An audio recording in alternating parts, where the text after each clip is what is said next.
tangazo twashatse kugaragaza ibihe bibi impunzi ziri muri Malawi zirimo, aho ubuyobozi bw'igihugu ca Malawi bwafashe ingingo atari nziza yo kujana impunzi zose ziri mu miji mu nkambi ya Zareka.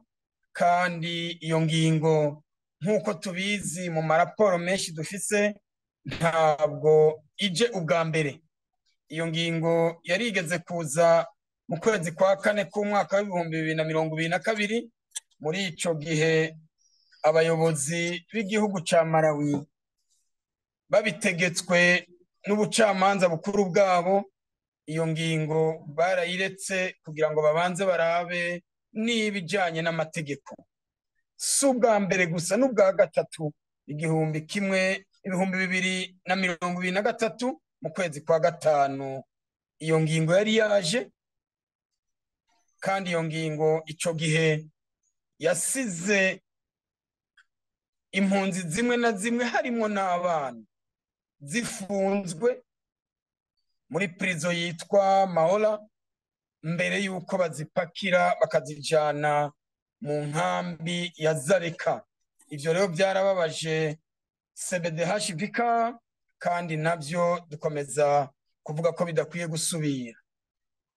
Iyo nkambi ya Zareka mu makuru CBDHVK rifita nuko yari yateguriwe impunzi 12,000, ariko uyu munsi tuvugana irimwo impunzi 56,000 hataraja ko izo mpunzi zo mu miji bafatiye ivyemezo vy'uko zikwiye kujanwa mu nkambi.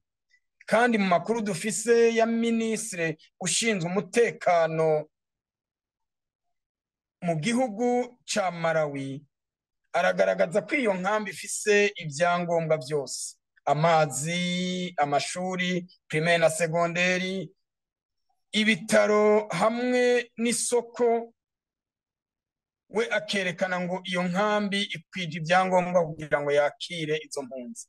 Ariko nkuko tumaze kubivuga, kandi nkuko twabitohoje, kandi nkuko twisunga ivyo twabonye PAMU ariyo ifise mu nshingano kugaburira impunzi, yasabye itabaza ko ubuzima bumeze nabi, n'abariyo ntabwo babayeho neza, kubera ko mu 11 by'imiryango PAMU igaburira buri kwezi, imiryango 600 imaze kuva yavanywe kuri liste kugira ngo barabe niba bashobora kugaburira abasigaye.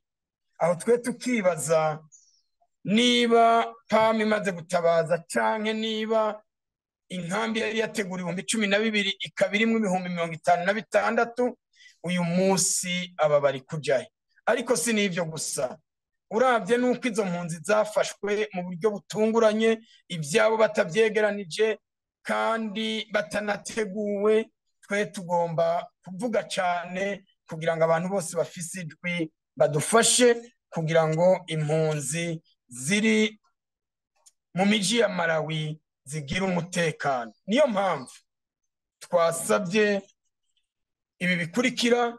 Dusaba ubutegetsi bwa Malawi ubwabwo ko iyi ngingo bwayireka bukayibangira, bukareka guhungabanya agateka k'impunzi budasize n'agateka ka muntu muri rusange. Icya kabiri twabasabye nk'abategetsi ba Malawi gucunga neza no kurinda ivyizo mpunzi zasize, kubera barabateruye babaterera mu mamodoka batabateguje.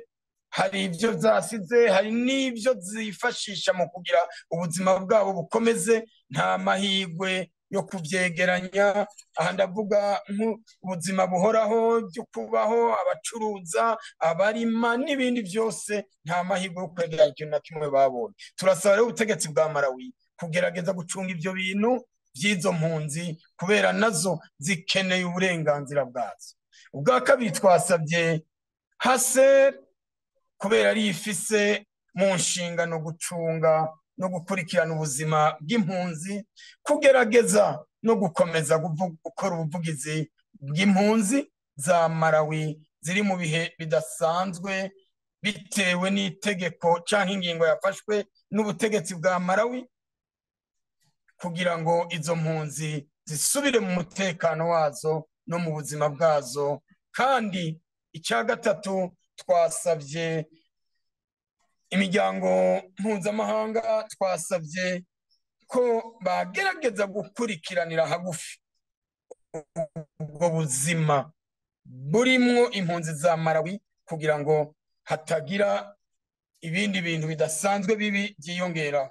Ariko twanabasabye yuko bogerageza bakabwira, bibaye ngombwa bagashiraho n'amategeko, ubutegetsi bwa Malawi bukisubira ko kuri iyo ngingo kugira ngo impunzi ziri muri Malawi mu miji zisubizwe agateka kazo n'ubuzima bwazo.